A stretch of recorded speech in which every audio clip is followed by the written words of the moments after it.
Welcome to Healing with Martin. Tonight's episode is not soft. It's not surface level spirituality. And honestly, it may trigger some people. Because healing is not always comfortable. Sometimes healing feels like your soul looking directly at the parts of yourself you spent years trying to avoid. And that's exactly what we are talking about today. Energy healing for trauma inspired by Bali. Not the Instagram version of healing, not the fake spiritual aesthetic, not the good vibes only nonsense. Real healing. The kind that shakes you awake, the kind that changes your nervous system, the kind that forces you to stop pretending you're okay when your soul is exhausted. And let me tell you something right now. A lot of people walking around smiling and spiritually bleeding internally. And nobody sees it. Not their friends, not their family, not even themselves sometimes. Because trauma is sneaky. Trauma doesn't always look dramatic. Sometimes trauma looks like constantly overthinking, always needing validation, people pleasing, emotional numbness, fear of abandonment, exhaustion, anger, control issues, anxiety, self sabotage, addiction to chaos, inability to relax, or feeling unsafe even when life is calm. And the craziest part? Most people think this is just their personality. No. Many times that is unhealed survival energy. And today we are going deep, very deep. We are going to talk about what trauma really does energetically, how energy healing affects the nervous system, why people stay stuck for years, why some people fear healing, what I've learned spiritually in Bali, and why some spiritual people are actually deeply unhealed, why trauma changes your aura, how trapped emotions affect your body, how fear becomes identity, why healing is not about becoming perfect, and why your pain may actually become your greatest spiritual awakening. There will be some tough love tonight because somebody needs to say it. You cannot heal while constantly feeding your nervous system poison. You cannot heal while living in chaos 24/7. You cannot heal while watching negativity all day and then wondering why your energy feels heavy. And you definitely cannot heal if you are addicted to being the victim in your own story. We're going there tonight. But but we're also bringing compassion into this conversation because trauma deserves compassion, not shame, never shame. And before we begin, I just want I just want to say something important. If you are here tonight, there's probably a reason. Your soul may be tired. Your heart may be carrying pain. Your body may be exhausted from surviving for too long. And maybe part of you is finally ready to heal. Not perform healing, not post healing quotes, not buy another crystal while avoiding your emotions. Actually heal. So take a deep breath, relax your shoulders, and let's begin.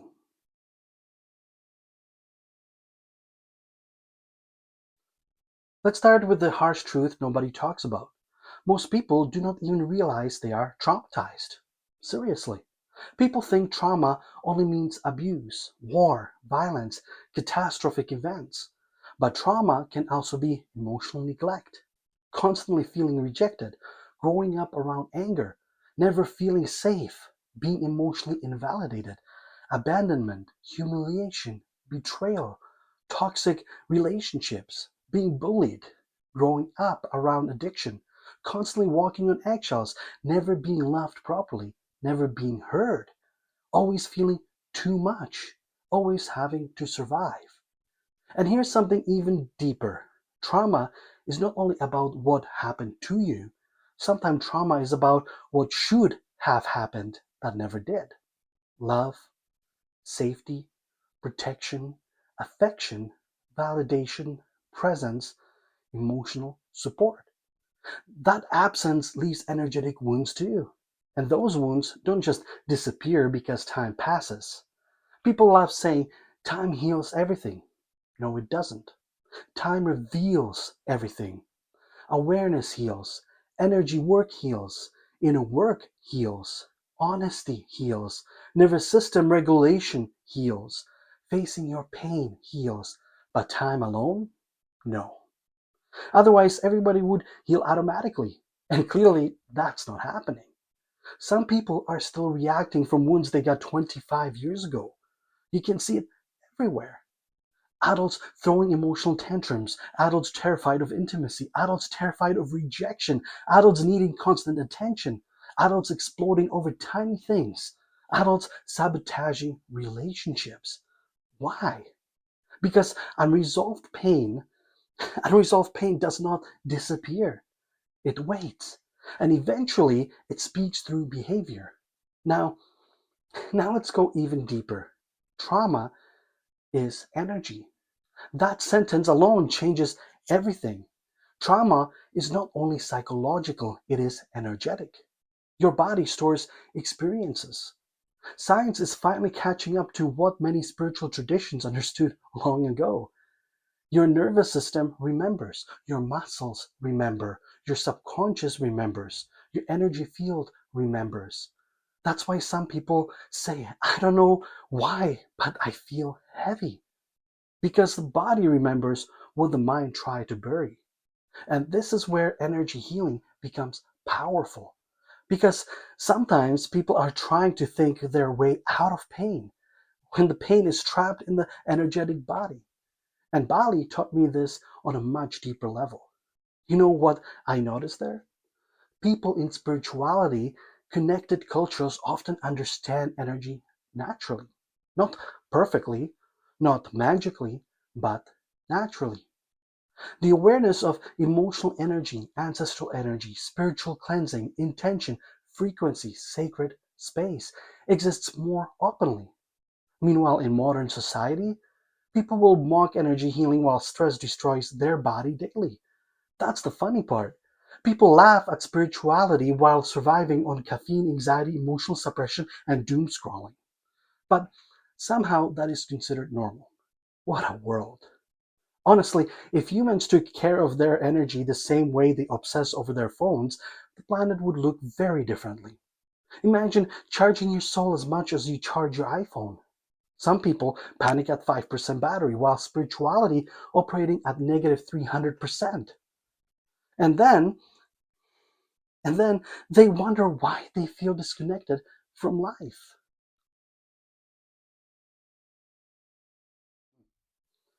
Now, let's talk about something extremely important. Trauma changes your energetic frequency. Yes, I said it. And some people get uncomfortable when spirituality and trauma meet. But let's be real. You can feel energy. You know you can. You walk into a certain rooms and instantly feel tension. You meet certain people and feel drained. You meet others and feel peaceful. Energy is real, and trauma affects it deeply. When somebody experiences prolonged emotional pain, their nervous system shifts into survival mode: fight, flight, freeze, fawn. And when that survival state becomes chronic, the body starts believing danger is everywhere, even when it isn't. This creates energetic hypervigilance. Always, always scanning, always preparing, always bracing. You know what that does? It exhausts the soul. And eventually, people stop living and start surviving. That is one of the saddest things I see in healing work. People surviving instead of living, existing instead of experiencing, breathing but never truly feeling alive. And trauma also affects intuition because survival mode blocks spiritual clarity. Think about it. How can you hear your intuition when your nervous system is screaming all day? How can you hear your soul when anxiety is running the entire show? This is why grounding matters. This is why healing matters. This is why nervous system regulation matters. And no, healing is not weakness. Healing is courage. Real courage. Anybody can distract themselves. Anybody can numb themselves. Anybody can avoid themselves. But sitting alone with your pain and deciding, I will heal instead of becoming bitter, that is spiritual strength. That is warrior energy. And Bali reminded me of something powerful. Nature heals. Not because it magically removes trauma overnight, but because nature reconnects the nervous system to presence. Water, jungle sounds, ocean waves, sacred temples, wind through trees, stillness. Modern society overstimulates the human nervous system constantly. Notifications, arguments, noise, comparison, fear, pressure, screens. Humans were never designed to absorb this much stimulation 24/7. No wonder anxiety exploded globally. People are spiritually overstimulated, and trauma gets amplified in overstimulation. That's why silence can feel uncomfortable for traumatized people, because silence forces the emotions to surface. That's why many people keep themselves constantly distracted. Music, TV, scrolling, talking, noise, drama. Anything to avoid sitting with themselves and listen. And listen, I say this with compassion, but at some point you must stop running from yourself. Because wherever you go, your unhealed pain follows. New relationships, pain follows. New city, pain follows. New job, pain follows. New haircut, pain follows. Some people really think bangs are going to heal childhood trauma. I'm sorry, I had to say it.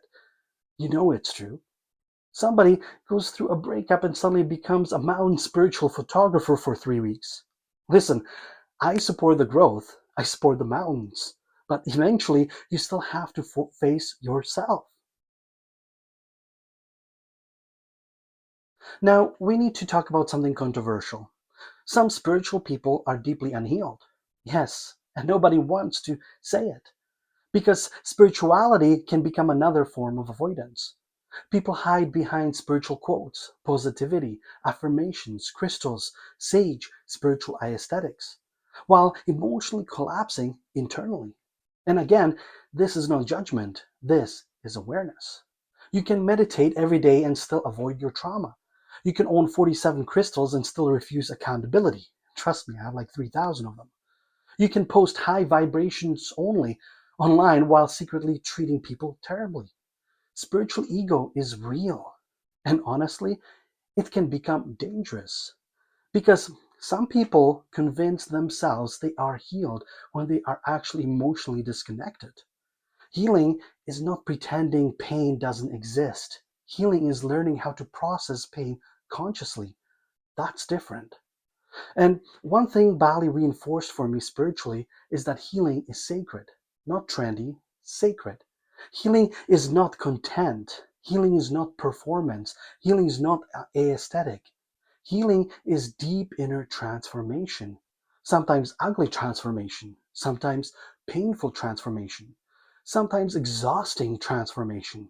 And and unfortunately, social media has romanticized healing. Nobody posts the hard parts. Nobody posts crying on the bathroom floor, panic attacks, grief, emotional exhaustion, fear, loneliness, trauma responses, identity collapse, shame, nervous system crashes. No. People post love and light. Meanwhile, they haven't slept properly in 6 months. Listen carefully. Real healing requires honesty, brutal honesty sometimes. And here's one of the biggest truths I've learned: you cannot heal what you refuse to acknowledge. That sentence alone can change somebody's life because many people spend years avoiding truth, and avoidance creates suffering, not freedom. Avoidance delays healing. That's why some people stay stuck for decades, not because they are broken, but because they refuse to face what hurts. And I understand why. Pain is scary. Trauma is scary. Opening old wounds is scary. But do you know what's even scarier? Waking up 20 years later, living a life controlled by unresolved pain. That is terrifying. Let's go deeper. One of the most misunderstood trauma responses is self sabotage. People think self sabotage means weakness. No. Many times, self sabotage is nervous system protection. Read that again. If somebody grew up around chaos, peace can feel unsafe. If somebody grew up around rejection, love can feel suspicious. If somebody grew up constantly criticized, success can feel uncomfortable. Why?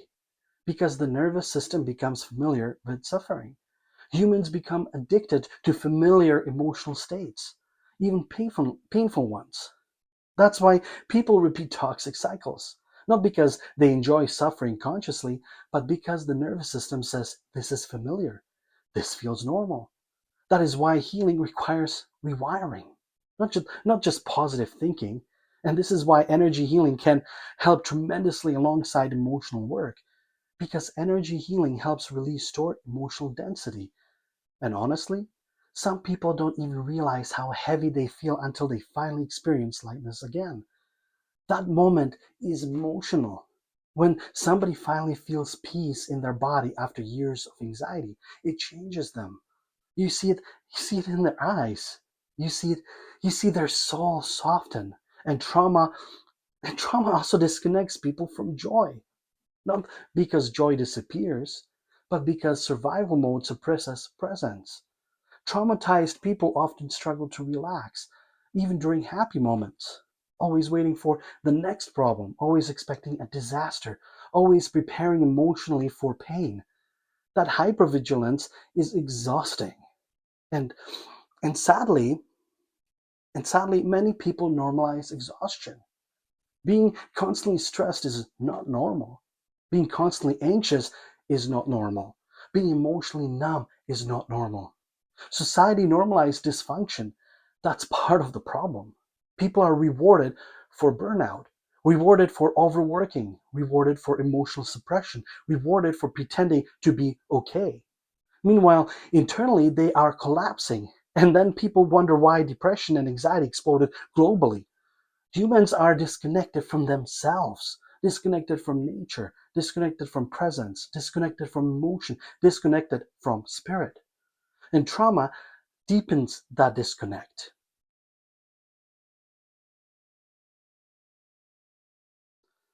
Now, here's the beautiful part. Healing begins the moment you become aware. Not perfect, aware. Awareness changes everything because you stop unconsciously reacting. You begin observing. You begin understanding. You begin catching patterns. And that is powerful. One of the biggest healing breakthroughs happens when somebody finally says, this pain is affecting my life. That honesty opens the door. And then comes the deeper question. Am I ready to heal? Not everybody is. That's another truth nobody talks about. Healing sounds beautiful until it starts dismantling your identity.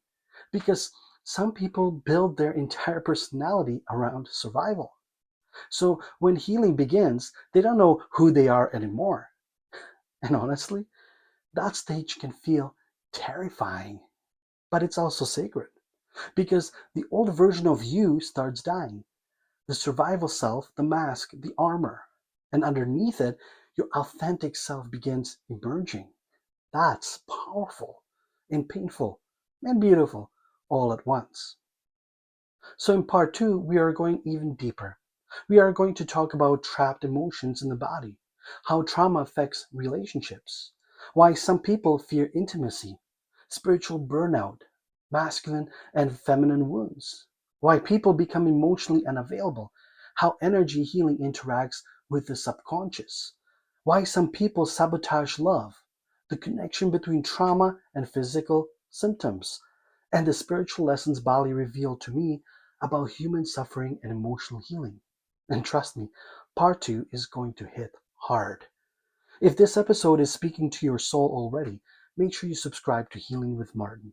And if you are ready for deeper healing, spiritual guidance, energy work, or mediumship sessions, you can book with me currently at my website, healingwithmartin.com, which is coming soon, and temporarily on my Instagram at martin.rock. Thank you for being here. And and remember, your trauma may explain your pain, but it does not have to define your future. I'll see you in part two.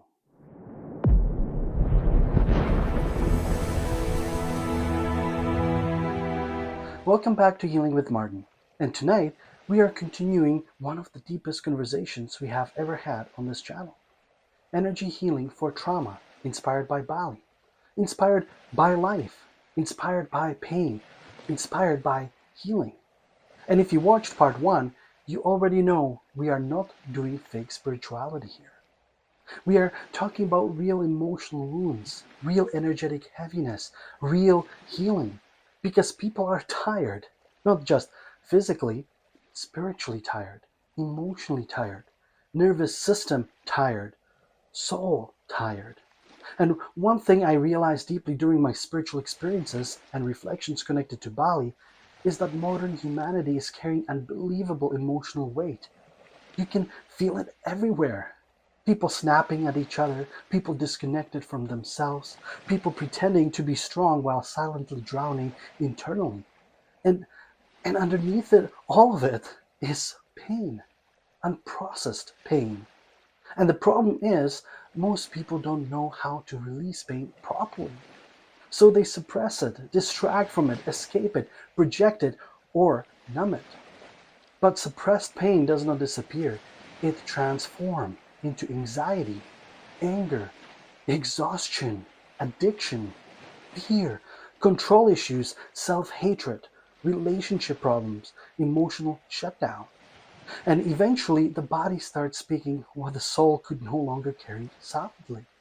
That's where we're beginning tonight.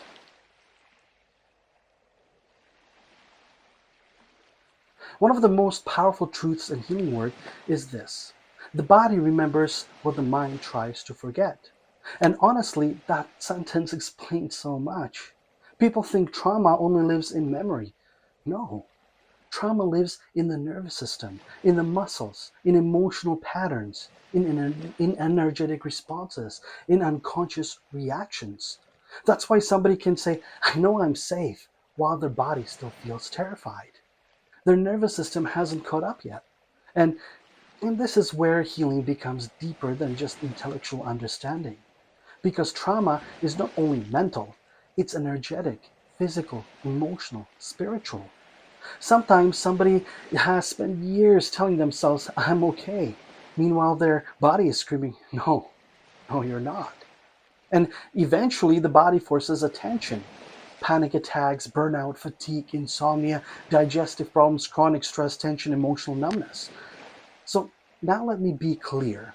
Not every illness comes from trauma, but chronic emotional stress absolutely affects the body. And people underestimate this massively. Humans are emotional energy systems. We are not machines. You cannot overload the nervous system for years without consequences. And honestly, society glorifies stress in a very unhealthy way. People brag about burnout like it's an achievement. I only slept 3 hours. I work nonstop. I never rest. I'm always busy. Congratulations, your nervous system is filing a formal complaint against you. At some point, the soul says, enough. And Bali taught me something important about slowing down. Presence heals. Not because presence magically erases pain, but because presence reconnects you to yourself. And many people have not truly been present in years. They are mentally everywhere except the present moment. I'm thinking about the past, fearing the future, replaying old pain, imagining worst case scenarios. And trauma loves that. Trauma keeps people mentally trapped. That's why grounding matters so much. Even simple things like walking barefoot, listening to nature, breathing consciously, slowing down, silence, emotional honesty, rest, spiritual cleansing, healthy connection all help regulate energy. But here's the harsh truth: most people do not slow down until life forces them to. And usually by then they are exhausted.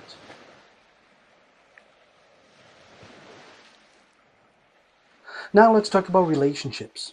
Oh yes, we're going there. Because trauma affects relationships deeply. And honestly, most relationship problems are unhealed trauma meeting unhealed trauma. That's the truth. People say, I just keep attracting toxic people. Sometimes, yes. But sometimes you're unconsciously attracted to familiar emotional patterns. That's deeper. If chaos feels familiar, peace can feel boring. If emotional inconsistency feels familiar, Healthy love can feel suspicious. And this confuses people. They say, why do I always push away healthy people? Because healing requires nervous system safety. And many traumatized people do not know what safety feels like. So they unconsciously recreate emotional environments that match their childhood wounds. That is painful, but important to understand. And and let's talk about emotional availability. A lot of people are emotionally unavailable without even realizing it. Some people avoid intimacy because vulnerability feels dangerous. Others become overly attached because abandonment feels terrifying. Both often come from wounds. Trauma creates extremes. And honestly, modern dating is filled with wounded nervous systems trying to connect while simultaneously, I can't pronounce that, being terrified of connection. No wonder everybody is confused. People want love but fear vulnerability, want intimacy but fear rejection, want connection but fear abandonment. And then everybody plays emotional chess games online pretending they don't care. Meanwhile, they are crying while listening to sad songs at 1:13 a.m. eating cereal directly from the box. Humanity is emotionally exhausted. Let's let's just be honest here. And here's something deeply important. Healing trauma changes relationships completely because you stop chasing chaos. You stop begging for bare minimum love. You stop confusing intensity with connection. You stop romanticizing dysfunction. That is powerful. And one of the biggest spiritual lessons I learned is this: healthy love feels peaceful, not chaotic, not terrifying, not emotionally violent, peaceful. But traumatized nervous systems often mistake peace for lack of chemistry because they became addicted to emotional adrenaline. That's why healing matters, because healing changes what you tolerate.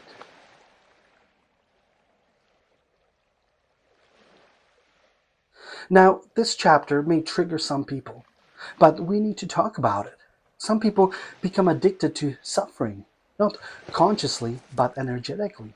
And before anybody gets upset, listen carefully. Pain can become identity.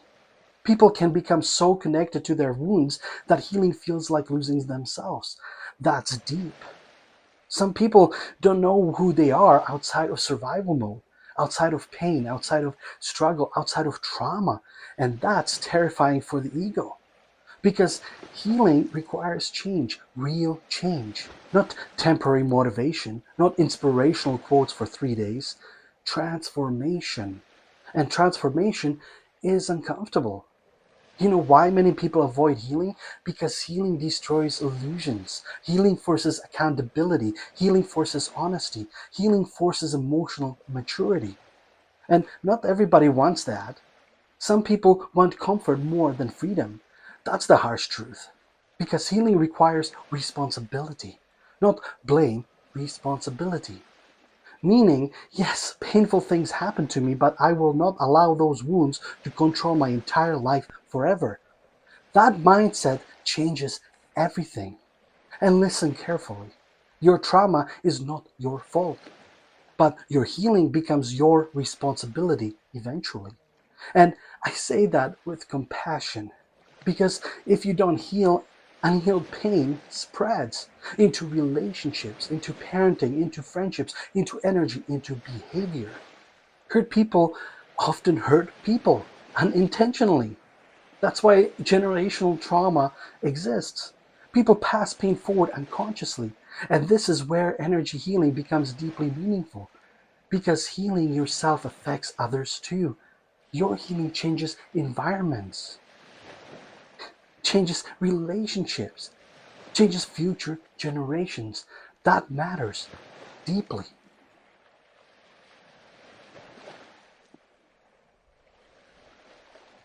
Let's talk about strong people.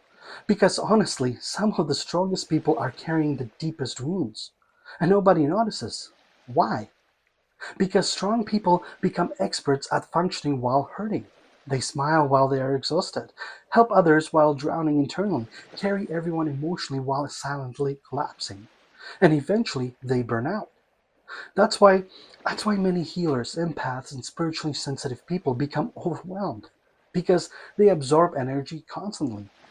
Now, let me say something important. Being empathic, sorry, is real. But being an empath is not an excuse for having zero boundaries. Some people say, I absorb everybody's energy.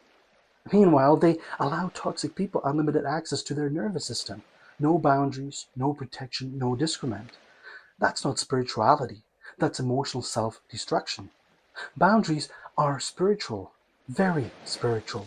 And one lesson that became crystal clear to me through spiritual reflection and energetic awareness is this: protecting your energy is not selfish, it is necessary.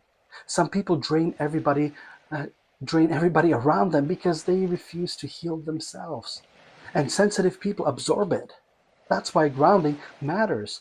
That's why energetic cleansing matters. That's why rest matters. And honestly, some people need to stop trying to save everybody.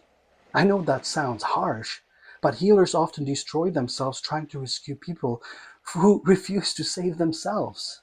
That is exhausting and painful. You can guide people, love people, support people, but you cannot heal people who are committed to staying unconscious. That's another difficult truth.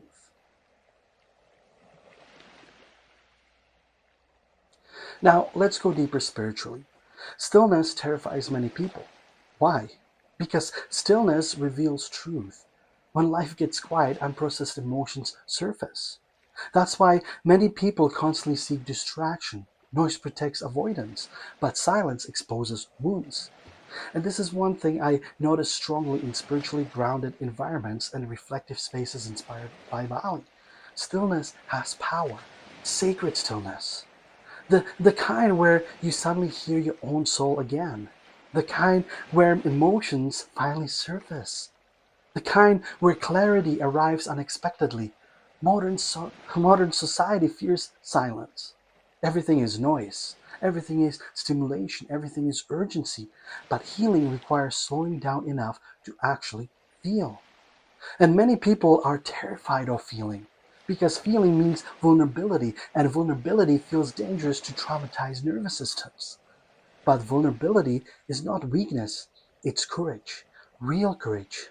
Anybody can wear a mask, anybody can pretend, anybody can distract themselves, but allowing yourself to truly feel without running, that's strength. That's spiritual maturity. And listen, you do not heal by becoming emotionless. You heal by becoming emotionally conscious. Big difference.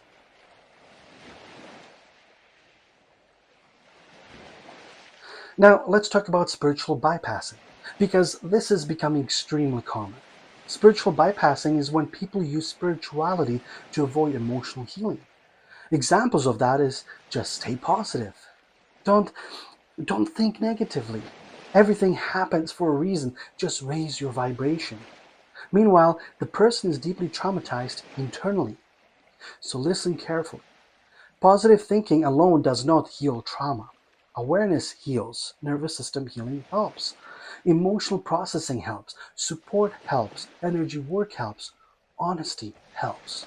Some people are spiritually performing instead of healing. That's why authenticity matters so much. And honestly, some of the most spiritually evolved people I've met are not flashy at all. They are calm, grounded, kind, present, authentic, not performative. Real healing humbles people. It softens ego, softens judgment, softens emotional armor. And Bali reminded me that spirituality was never meant to become a social media competition. Who's more awakened? Who meditates more? Who owns more crystals? Who posts deeper quotes? None of that matters if your heart is still closed. Healing is about becoming more connected to truth, not becoming spiritually superior.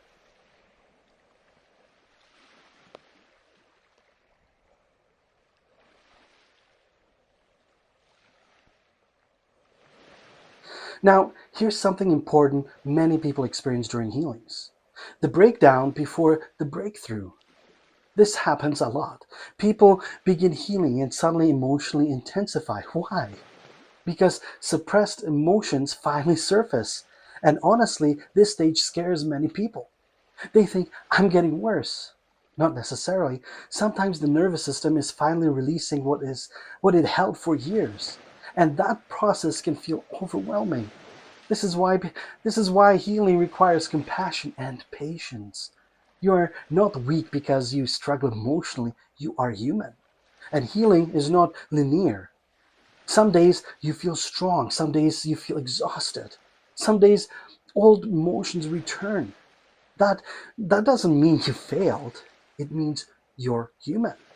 And one of the most important truths I learned spiritually is this. Healing is not becoming a perfect person. Healing is becoming a more conscious person. That's different. In part 3, we are going even deeper into trauma and subconscious mind, inner child wounds, ancestral and generational pain, shame and self worth, the spiritual meaning of emotional triggers, energy vampires and toxic environments, why some people stay emotionally asleep, how trauma disconnects people from purpose, and how healing can completely transform your life path. And trust me, part 3 is going to be powerful. If this episode is helping you already, make sure you subscribe to Healing with Martin. And if you are seeking deeper spiritual healing, trauma support, intuitive guidance, or energy work, you can book a session with me at my Instagram page, martin.rock, and eventually on my upcoming website, healingwithmartin.com. Thank you. Thank you for being here. And remember, sometimes the strongest people are the ones silently fighting battles nobody else can see. I'll see you in part 3.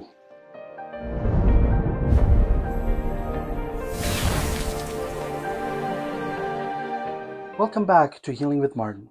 If you're still here for part 3, that tells me something powerful.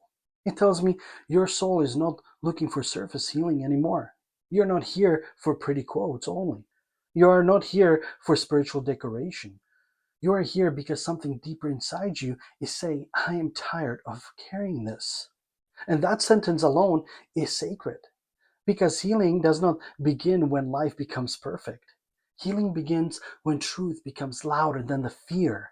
And today, we are going into the deeper layers, the hidden layers, the parts people don't always talk about because they are not as glamorous. We are going into inner child wounds, generational trauma, emotional triggers, toxic environments, shame, self worth, energy vampires, and the spiritual awakening that often begins after deep pain. And yes, there will be love, there will be compassion, and there will also be a little tough love. Because because sometimes your soul needs a hug, and sometimes your ego needs a spiritual polite slap with a lotus flower. Lovingly, of course.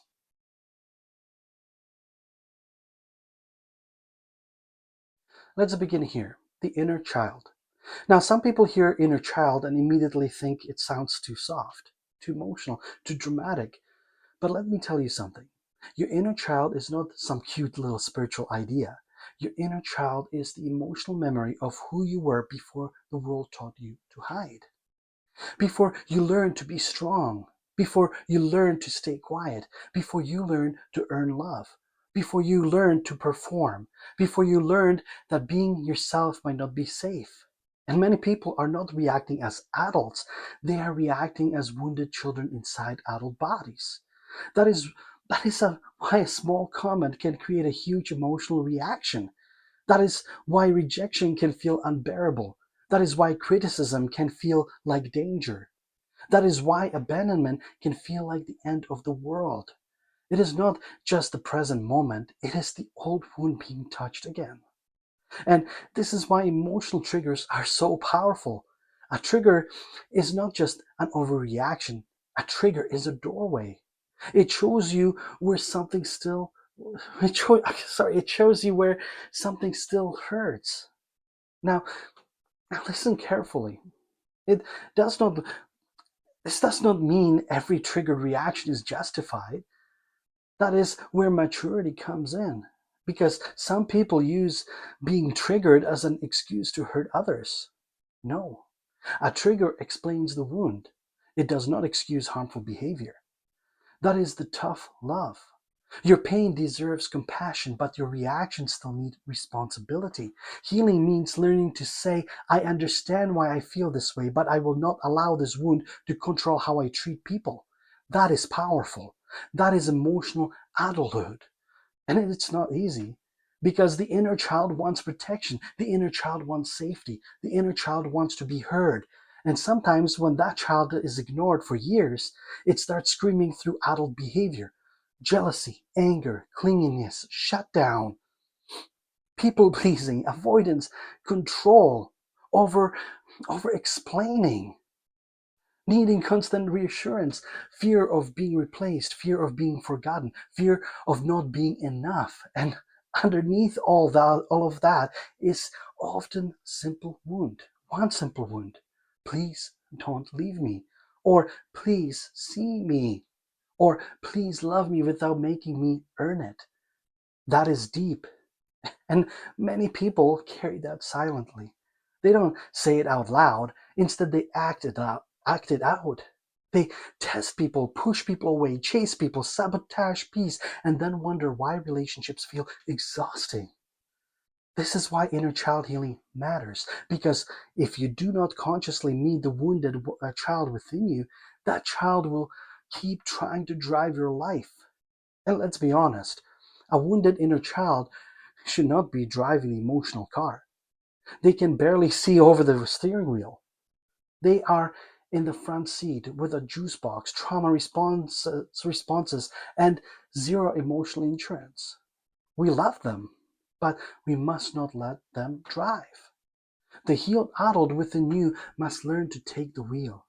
That means comforting yourself, reparenting yourself, creating safety within yourself, speaking to yourself with kindness, choosing people who are emotionally safe, walking away from people who reopen wounds from entertainment for entertainment, and most importantly, stopping the belief that love must feel like survival. Love should not feel like begging. Love should not feel like panic. Love should not feel like proving your worth every day. That is not love. That is trauma pattern wearing perfume. And And some of these patterns can look very charming in the beginning, but eventually your nervous system knows, your soul knows, your body knows.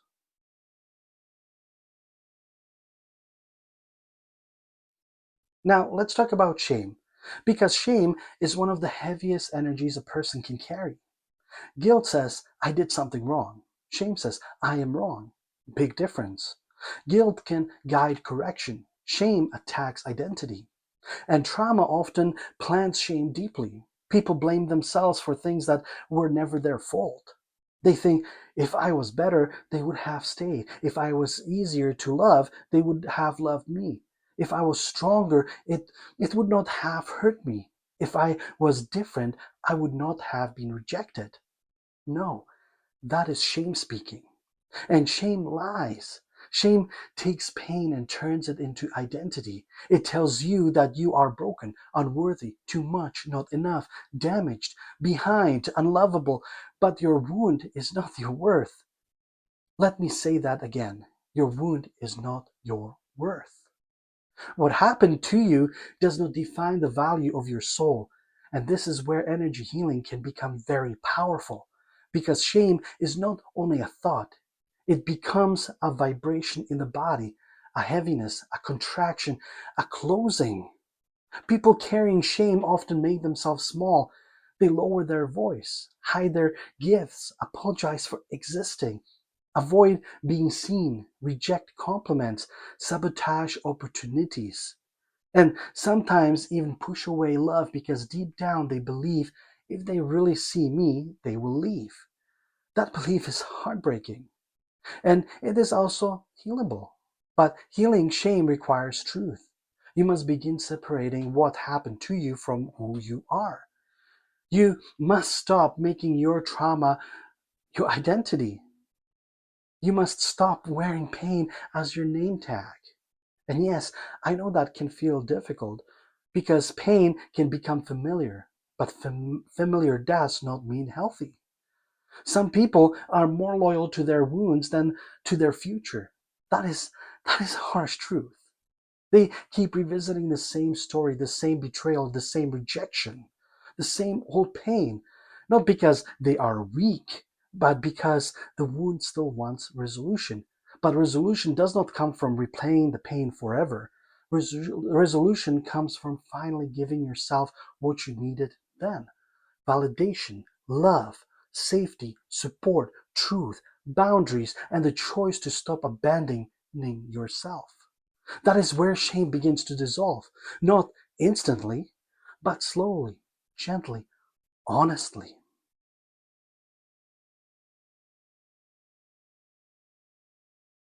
Now we go deeper: generational trauma, family patterns, ancestral energy. This is huge because not everything you carry began with you.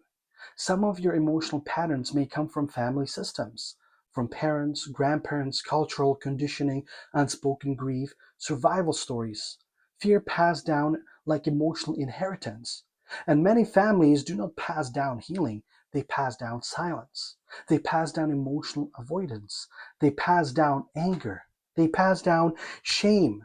They pass down nervous systems dysregulation and call it normal. Some families normalize yelling. Some normalize emotional coldness.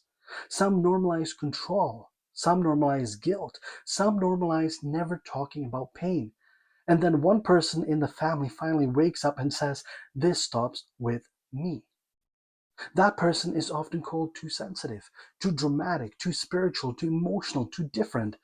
No. Sometimes that person is the pattern breaker. And being the pattern breaker is not easy. Because when you start healing, you disrupt the family frequency. You stop playing your old role. You stop accepting emotional manipulation. You stop pretending dysfunction is love. You stop smiling through disrespect. You stop saying yes when your soul says no. And people may not like that because your healing exposes their comfort zone. When you become healthier, unhealthy systems feel threatened. That is why healing can feel lonely at first. But loneliness during healing is not always a bad sign.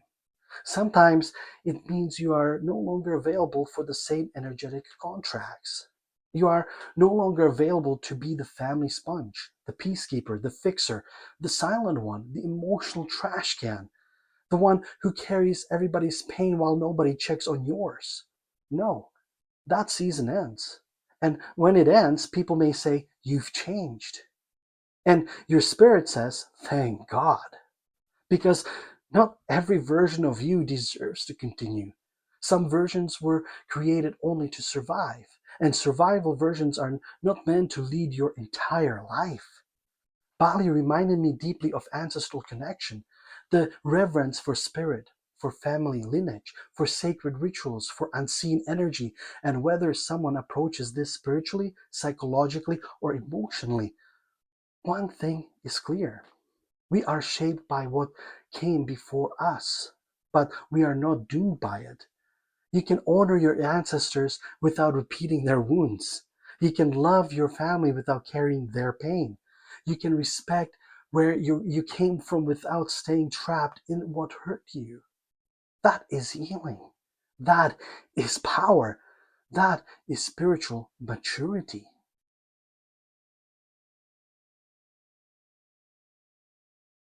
Now, let's talk about energy vampires. And no, I don't mean someone wearing a dramatic cape in a castle. Although, honestly, some people do drain energy with that level of commitment. Energy vampires are people or environments that consistently leave you feeling depleted, confused, anxious, guilty, or emotionally heavy. Sometimes they do it intentionally, sometimes unconsciously, but the impact is real. You know the feeling, you feel peaceful. Then one conversation with them and suddenly your whole nervous system is doing gymnastics. You you feel clear. Then they enter and suddenly you're doubting yourself. You feel happy. And then they make one comment and your energy drops. This matters because trauma survivors often tolerate energy vampires longer than they should. Why? Because chaos feels familiar, because guilt is strong, because boundaries feel mean, because they were trained to manage other people's emotions. But listen carefully. You're not responsible for regulating everyone else's emotional weather. Some people walk around like spiritual thunderstorms and expect you to become their umbrella. No. You can love people and still limit access. You can forgive people and still create distance. You can understand someone's pain and still refuse to be harmed by it. That is not cruelty, that is wisdom. And spiritually, your energy field needs boundaries. Think of your aura like sacred space.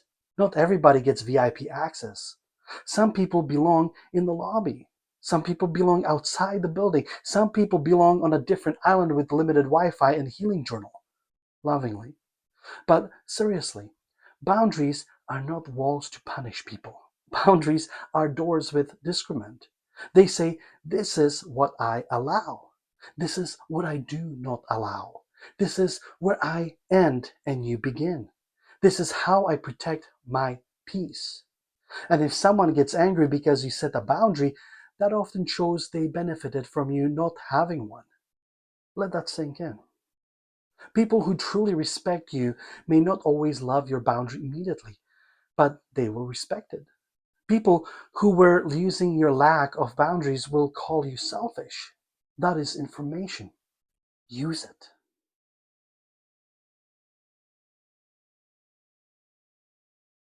Now, let's reframe triggers. Triggers are not enemies. Triggers are messengers. They show you where energy is still trapped, where pain is still active, where the body remembers danger, where the soul needs attention. When something triggers you, instead of immediately asking, what is wrong with them? Ask, what, what is this showing me? Now, again, this does not mean accepting disrespect. It means becoming conscious. Because triggers can reveal an abandonment wound, a rejection wound, a control wound, a shame wound, a betrayal wound, an inner child wound, a self worth wound. And once you understand the wound, you can begin healing it. But most people never get there because they stay stuck in reaction. Reaction says, I must defend myself right now. Awareness says, something deeper is being activated. That pause is powerful. That pause is healing. That pause is where your future changes. Because every time you pause before reacting, you break an old pattern. And that is not small. That is sacred work. Healing is often built in tiny moments of choosing differently, choosing not to text from panic, choosing not to explode, choosing not to chase, choosing not to shut down completely, choosing to breathe, choosing to tell the truth, choosing to ask, is this the present moment or is this my past speaking? That question can change everything because sometimes you are not responding to what is happening now, you are responding to what happened years ago. Your body thinks it's protecting you, so do not shame yourself. But do not let the wound take over either. You can say, thank you, body, for trying to protect me, but we are safe now. We are learning a new way. That is healing energy. That is nervous system compassion.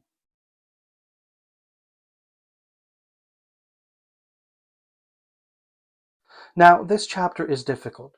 Some people do not want to heal, not yet. And that is painful when you love them. You can see their patterns, you can see their pain, you can see how they keep hurting themselves and others. And you want to shake them awake. But you cannot force awakening. You cannot drag someone into healing. You cannot spiritually kidnap someone to consciousness. That is not healing. That is control wearing angel wings. Everyone has their own timing, their own lessons, their own soul path. And sometimes the most loving thing you can do is stop trying to rescue someone who keeps choosing the same fire.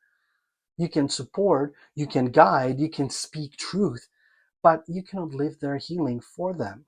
And this is especially important for empaths and healers because because many healers develop a savior pattern. Trust me, I've been there. They think if I love them enough, they will heal. If I explain it perfectly, they will understand.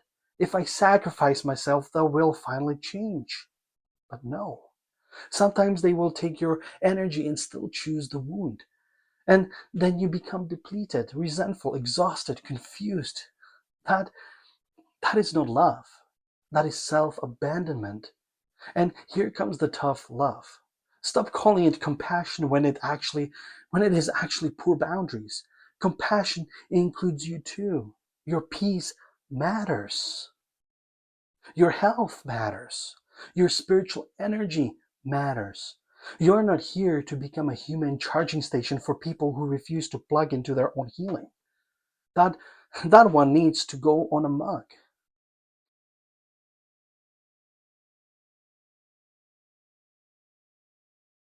Now, let's talk about purpose, because trauma can disconnect people from purpose.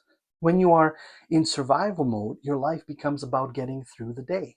Not dreaming, not creating, not expanding, just surviving. And survival mode can shrink your vision. You stop asking, what am I here to do? And start asking, how do I avoid pain? That is understandable, but it becomes limiting because your soul did not come here to only survive. You came here to live, to love, to create, to heal, to express, to become, and often trauma buries those gifts. A child, a child who was criticized may hide their voice. A child who was rejected may hide their creativity. A child who was emotionally neglected may become a hyper independent. A child who was shamed may hide their spiritual sensitivity, and then adulthood becomes a journey of recovering the self, not creating a fake new self, recovering the true self, the one buried under survival. That is why healing can activate purpose, because as pain releases, energy returns. Clarity returns, confidence returns, creativity returns, intuition returns. You begin to feel, maybe I'm meant for more than this. Yes, you are. But purpose requires energy. That is why protecting your energy matters. You cannot build your purpose while constantly feeding drama. You cannot hear your calling while addicted to chaos. You cannot step into your spiritual gifts while living in fear of being seen. At some point, you must decide, do I want to stay loyal to my wounds or become available for my destiny? That is a powerful question. And for some people, that question will hit hard because destiny requires courage. It requires you to be seen. It asks you to stop hiding. It asks you to stop using the past as a cage.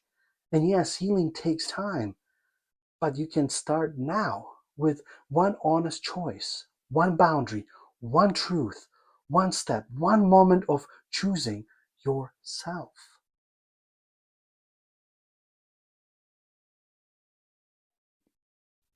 Now, I want to bring this back to Bali. Because Bali has a way of reminding you that life is sacred. Not perfect, sacred. There is beauty in the rituals, the offerings, the temples, the ocean, the green landscapes, the spiritual atmosphere, the way energy feels alive. And what touched me deeply is the reminder that healing is not separate from daily life. Healing can be in the way you breathe, the way you speak, the way you eat, the way you honor your body, the way you create space, the way you forgive yourself, the way you stop rushing, the way you listen. In modern life, many people separate spirituality from living. They think spirituality is only something you do for 20 minutes. But real spirituality is how you live, how you treat people, how you handle pain, how you respond when triggered, how you protect your peace, how to tell the truth, how you heal what hurt you instead of spreading it. That is spirituality. And trauma healing becomes sacred when you stop seeing yourself as broken and start seeing yourself as someone returning to wholeness.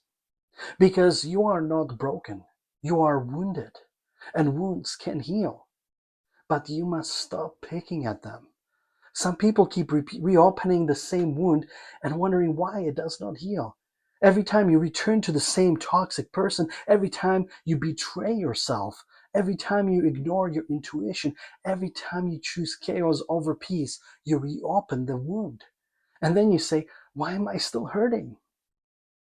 Because your choices are still feeding the injury. That is tough love. And it is necessary. Healing requires new choices, not just new information. You can watch every spiritual video online, you can read every book, you can attend every workshop, but if you keep choosing the same patterns, your life will keep reflecting them. At some point, spirituality must become embodiment, not just knowledge. Embodiment, living it, practicing it, choosing differently again and again and again.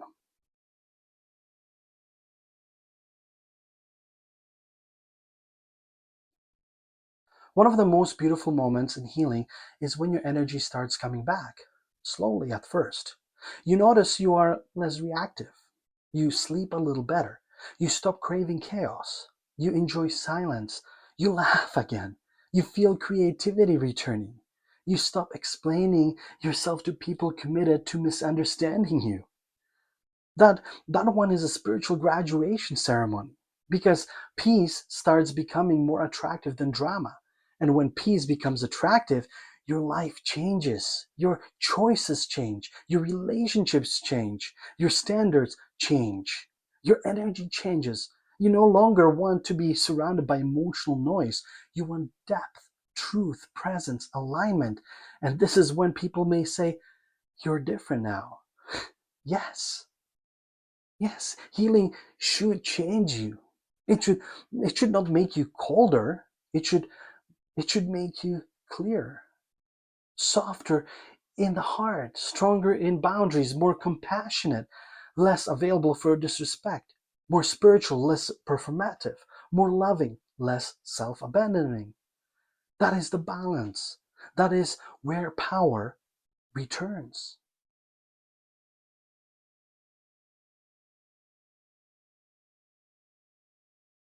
So here's what I want you to take from part 3. Your healing is sacred. Not because it is easy, because it is honest. The inner child within you deserves safety. The shame within you deserves compassion. The generational patterns within your family line deserves to be interrupted. Your triggers deserve awareness. Your energy deserves protection. Your purpose deserves freedom. And your future deserves a version of you that is no longer controlled by the past. So make a promise to yourself.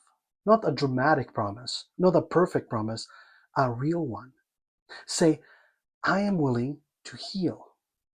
I am willing to tell myself the truth. I am willing to stop abandoning myself. I am willing to choose peace over familiar chaos. I am willing to become whole again. That is enough for today. That, that willingness is powerful because healing begins with willingness, not perfection. In part 4, we are going into the final and most powerful section of this episode. We will talk about how energy healing supports trauma recovery, how to reclaim your power, how to rebuild your identity after pain, how to stop repeating old cycles, how to protect your energy going forward, and how your trauma can become the doorway into your deepest spiritual strength. And I will also share why deeper spiritual healing, energy alignment, intuitive guidance, and trauma-focused healing work can support your journey when you are ready. Because sometimes healing alone is possible, but healing with support is powerful. If this episode is speaking to your heart, please subscribe to Healing with Martin. And if you feel called to go deeper into your healing journey, you can book a session with me at my future website at www.healingwithmartin.com and temporarily on my Instagram at martin.rock. So thank you for being here. Thank you for doing this work. And remember, you are not here to to stay trapped in survival. You are here to return to your power. So I'll see you in part 4. Namaste.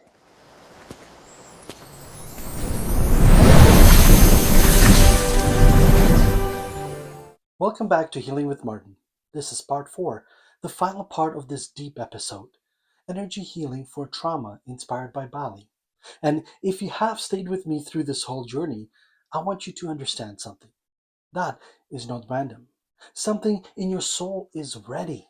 Ready to stop surviving, ready to stop pretending, ready to stop carrying pain like it is your destiny, ready to stop mistaking familiar chaos for home. Because your trauma may explain why you learned to protect yourself, but it does not have permission to own the rest of your life. That is the powerful truth. And today we are bringing this episode home. No meditation, no escaping, no pretending everything is suddenly perfect. We are talking about real reclamation, reclaiming your power, reclaiming your peace, reclaiming your energy, reclaiming your identity, reclaiming the parts of you that trauma tried to bury.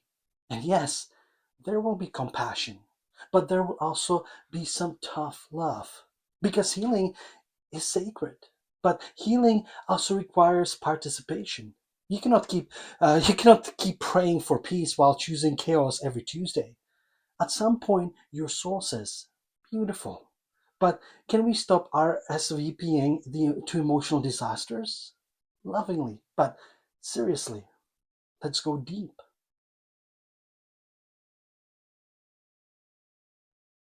Let's begin with something very important.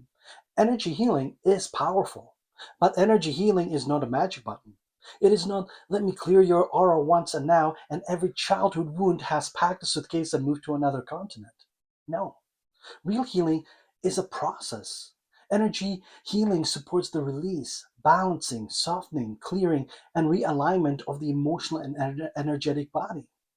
But you still have to participate. You still have to make different choices. You still have to stop feeding the old wound. You still have to stop walking back into the same fire and asking why you smell smoke. Energy healing can help open the doorway, but you must walk through it. And this is where people sometimes misunderstand healing work. They want a relief without transformation. They want peace without changing habits. They want a cleared energy field but still want to spend 5 hours arguing online, stalking the past, replaying old betrayals, and absorbing everyone else's drama like a spiritual sponge with Wi Fi. No. Your your energy field responds to your choices, your environment, your thoughts, your relationships, your boundaries, your habits, your emotional honesty, your spiritual practices. All of it matters. Energy healing is not only what happens in a session, it is also how you live after the session. That is where the real work begins. Because a healing session can help you feel lighter, but your daily life determines whether you keep choosing lightness. And this is why I always say healing is not about becoming perfect. Healing is about becoming conscious. Conscious of what drains you, conscious of what activates you, conscious of what you tolerate, conscious of what you repeat, conscious of where your energy leaks, conscious of where your soul is asking for change. Consciousness is power because once you see the pattern, you can no longer pretend you don't see it. And that is both beautiful and annoying because awareness ruins your excuses. Before before healing, you can say, "I don't know why this keeps happening." After healing, your spirit says, "Yes, you do." And then you have to choose differently. That that is the sacred discomfort of growth.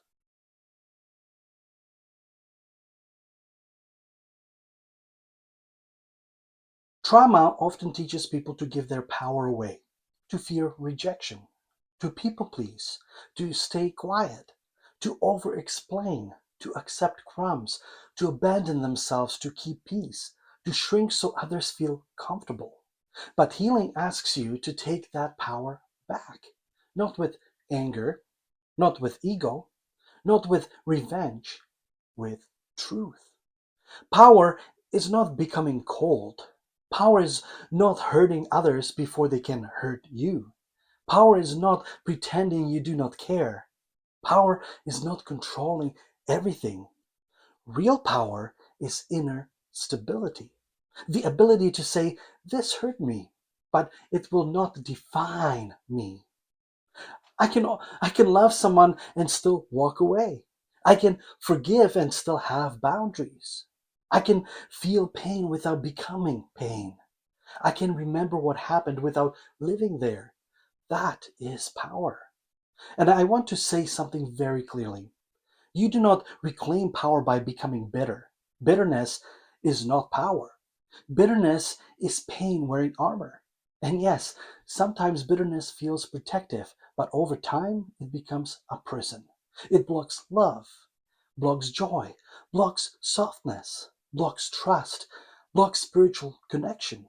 Healing does not ask you to become naive, it asks you to become wise. There is a huge difference. Naive says, I trust everyone. Wounded says, I trust no one. Healed says, I trust myself to discern. That is the goal. Not the blind trust, not permanent suspicion, discriminate. Because when you trust yourself, you stop needing to control everything outside of you. You stop chasing reassurance from people who keep confusing your nervous system. You stop you stop handing your peace to people who have shown you they do not know how to hold it. You stop begging emotionally unavailable people to become safe homes. And here is a tough love moment. Some people are not your home. They are your lesson. Stop trying to decorate a lesson and call it destiny. If someone repeatedly drains your spirit, confuses your heart, disrespects your boundaries, and makes you feel smaller, that is not divine love. That is an energetic eviction notice. Read it, sign it, move your soul out.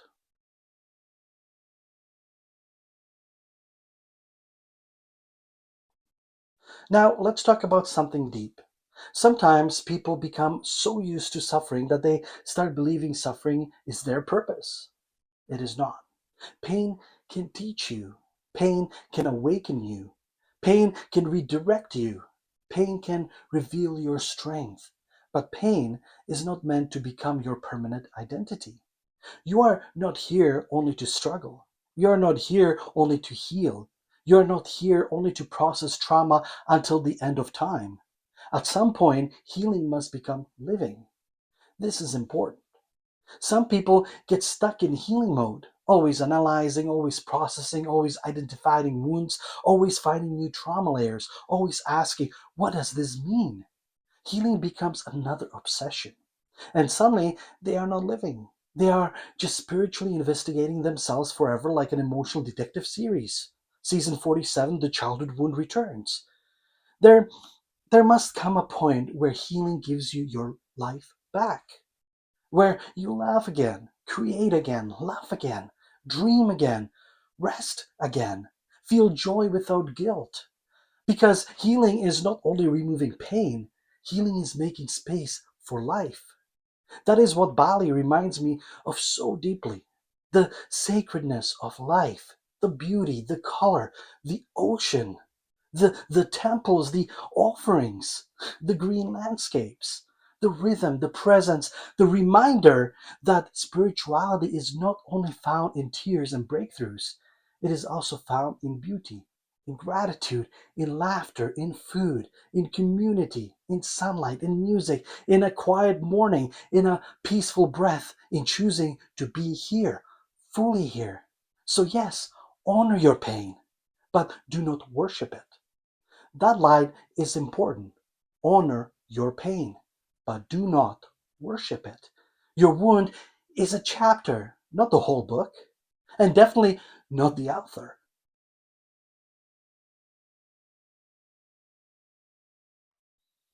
Now, let's get practical and powerful. How do you stop repeating old cycles? You interrupt them consciously, not perfectly, consciously. First, you notice the pattern. For example, I always chase unavailable people. I shut down when I feel criticized. I overgive and then feel resentful. I say yes when I mean no. I ignore red flags because I want love. I create drama when things feel peaceful. I abandon myself to avoid conflict. That awareness is step one. Then you identify the wound underneath. Ask yourself, what am I afraid will happen if I choose differently? That question reveals everything. If I set a boundary, will they leave? If I say no, will they reject me? If I stop fixing everyone, will I lose my identity? If I choose peace, will I feel bored? If I stop chasing, will I have to feel the abandonment wound? That is where healing begins. Because the pattern is not random, it is protecting something, usually an old fear. So instead of shaming yourself, become curious. Your pattern is not proof that you are broken. It is not proof that some part of you learned survival. But now you are learning safety. And safety requires repetition. This is why healing is a practice. You choose differently once, then again, then again. And eventually your nervous system starts believing, oh, we don't have to live like that anymore. That moment is powerful. The first time you do not chase someone who pulls away. The first time you say no without over explaining. The first time you leave the conversation instead of begging to be understood. The first time you rest without guilt. The first time you choose peace even though chaos feels familiar. That is healing. Not glamorous, not dramatic, but powerful. And I want to remind you, small choices create big energetic shifts. Do not underestimate them. A boundary is an energetic shift. Rest is an energetic shift. Truth is an energetic shift. Leaving toxicity is an energetic shift. Choosing yourself is an energetic shift. And sometimes the most spiritual thing you can do is stop answering the phone. Honestly, some people need less sage and more do not disturb.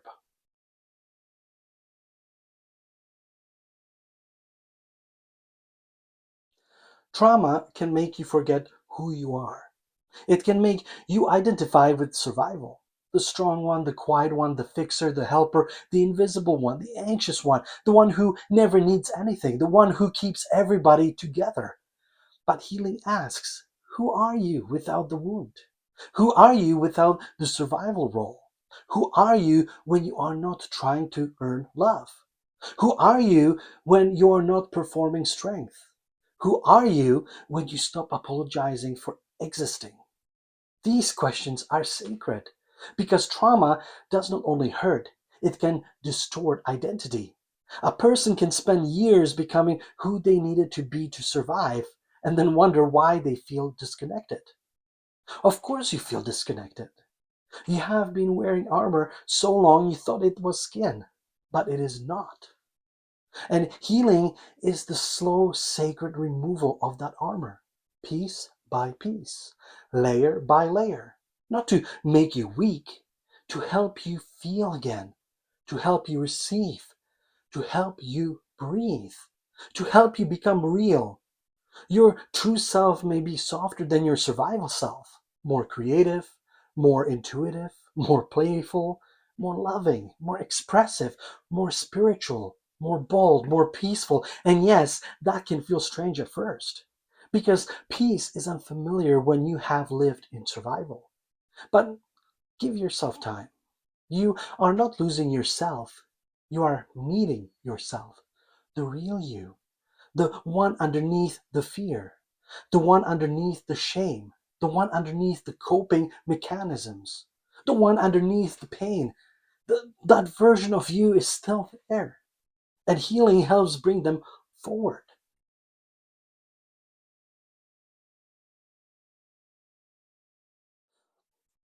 Now, let's talk about protecting your energy after healing begins. Because once you start feeling lighter, you must become mindful of what you allow back in. Not in a paranoid way, in a wise way. Your energy is sacred. Your attention is sacred. Your nervous system is sacred. Your peace is sacred. So protect it. Protect it from constant negativity. Protect it from unnecessary drama. Protect it from people who only contact you when they need something. Protect it from environments where your soul shrinks. Protect it from conversations that go nowhere. Protect it from your own habit of replaying pain. Protected from doom scrolling, protected from comparison, protected from spiritual performance, protected from pretending, and most importantly, protected from self abandonment. Because sometimes the biggest energy leak is not another person, it is you betraying your own truth. You know, something is wrong, but you ignore it. You know, you need rest, but you keep pushing. Someone is draining you, but you keep giving. Your intuition is speaking, but you negotiate with it like it's a bad phone contract. No, listen to your energy. Your body often knows before your mind admits it. Your spirit often whispers before life shouts.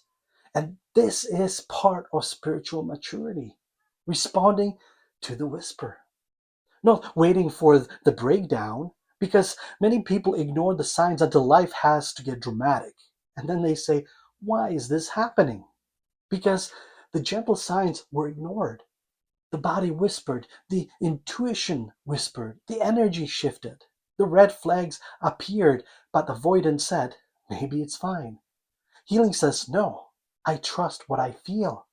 That does not mean reacting impulsively, it means listening deeply.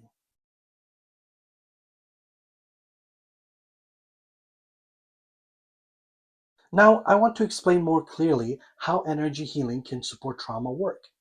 Energy healing helps create space, space in the body, space in the heart, space in the energy field, space in the mind.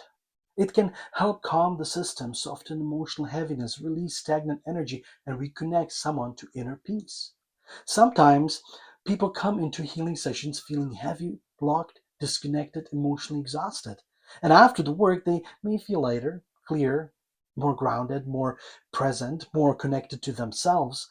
But again, energy healing is not about forcing. The body and soul release at their own pace. That is important.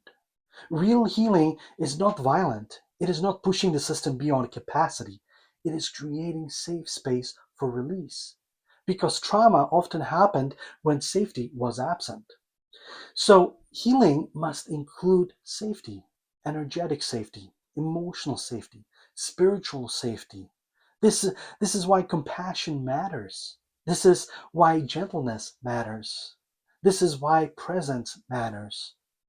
And this is why working with someone who understands energy, intuition, emotional patterns, and spiritual healing can be powerful. Because sometimes you need support holding what you have carried alone for too long. And there is no shame in that. No shame. We live in a culture that praises independence so much that people feel guilty for needing support. But healing does not always happen in isolation. Sometimes healing happens in sacred connection, being witnessed, being heard, being guided, being energetically supported, being reminded that you are not broken. That matters. And I want to say this clearly. Energy healing is not a replacement for medical care, therapy, or professional mental health support when needed. It can be a beautiful complementary support, a spiritual layer, an energetic layer, a soul level support. And for many people, that layer matters deeply because healing is multidimensional: mind, body, energy, spirit, all connected.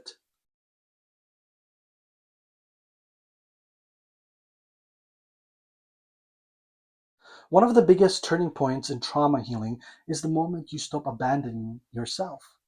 That moment changes everything.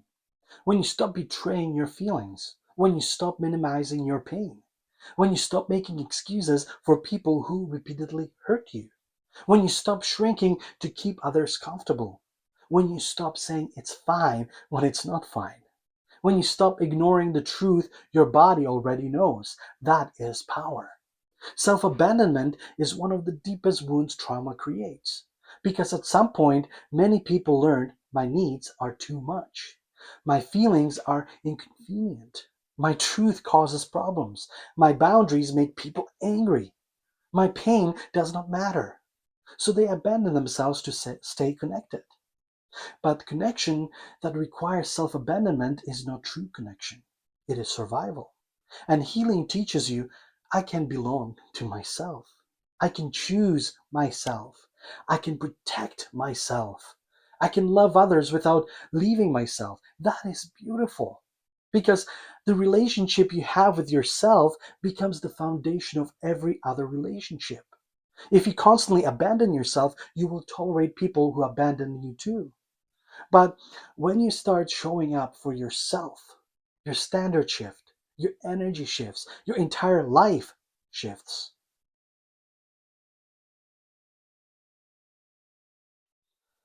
Now let's talk about transformation. Because trauma can become wisdom, not because trauma was good.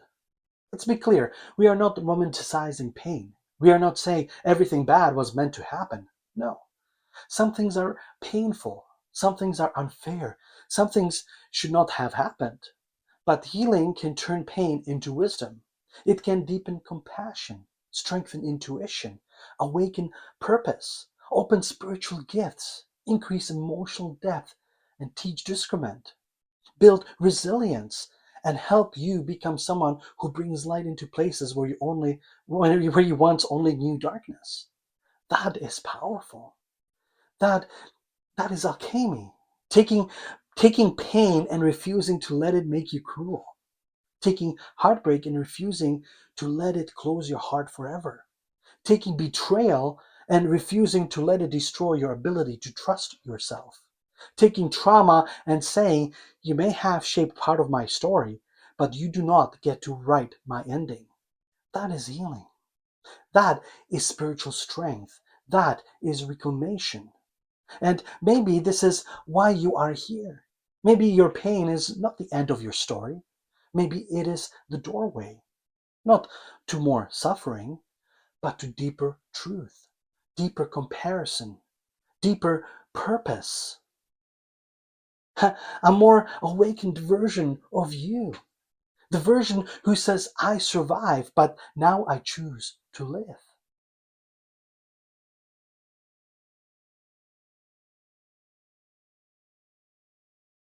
If Bali taught me anything spiritually, it is this. Healing is sacred when life becomes sacred again. When your breath becomes sacred, your body becomes sacred, your energy becomes sacred, your emotions become sacred, your boundaries become sacred, your peace becomes sacred, your path becomes sacred. And suddenly, healing is not something you do only when life falls apart. Healing becomes how you live, how you choose, how you speak, how you listen, how you love, you protect your energy, how you return to yourself again and again.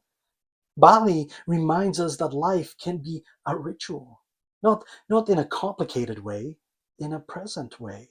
The morning light, the sound of water, the feeling of gratitude, the moment you choose peace over reaction, the moment you walk away from what drains you, the moment you speak truth, the moment you forgive yourself, and the moment you stop calling survival your personality. That is sacred. And that is where trauma begins losing power. Not because the past disappears, but because the present becomes stronger. Your awareness becomes stronger. Your spirit becomes stronger. Your self love becomes stronger. Your boundaries become stronger. Your connection to life becomes stronger. And eventually you realize I'm not who I was when I was wounded. That realization is freedom. Now, I want to speak directly to the person listening who feels this episode deeply. Maybe you have been carrying pain for years. Maybe you have tried to explain it away. Maybe you have tried to stay strong. Maybe you have told yourself, I should be over this by now. Please hear me.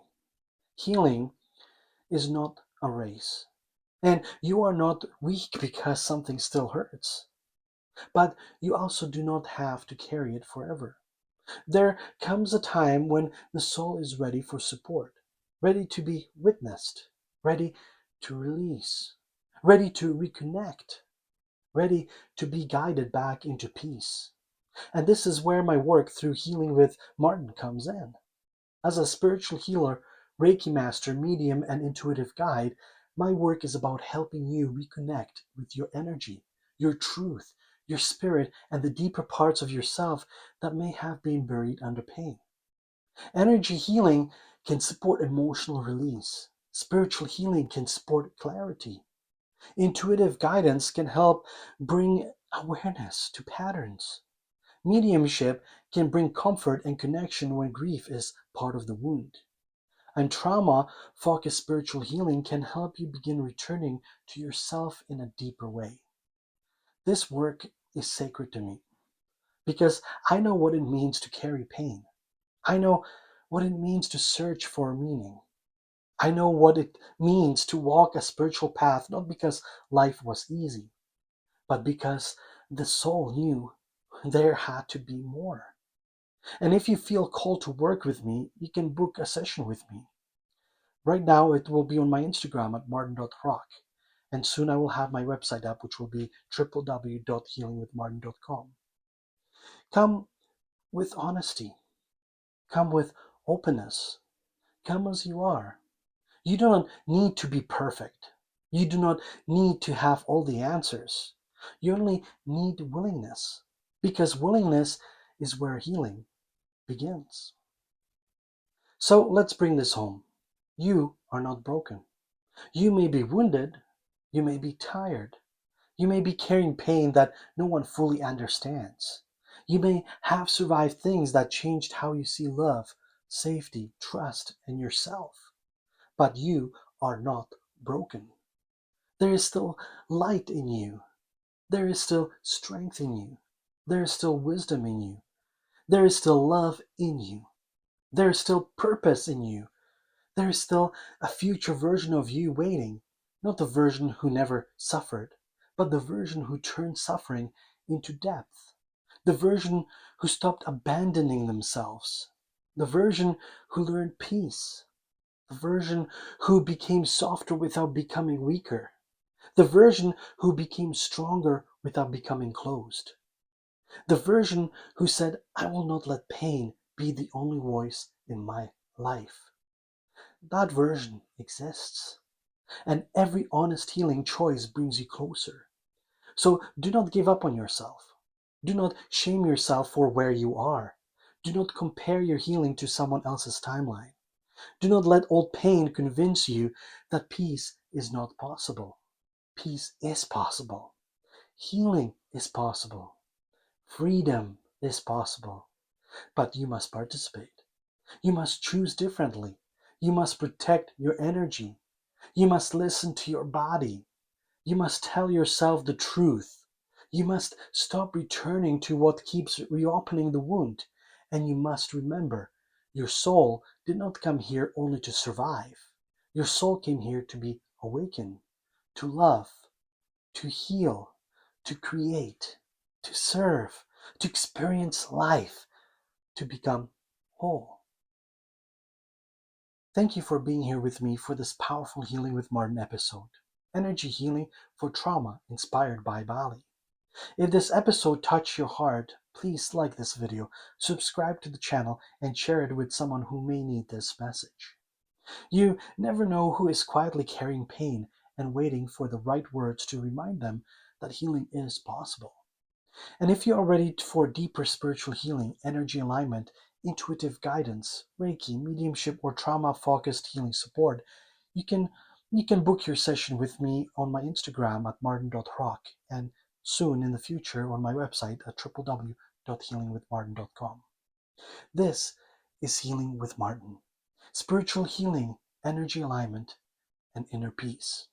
And remember, your trauma may be part of your story, but your healing is where your power returns. Thank you for watching. I'll see you in the next episode. Namaste.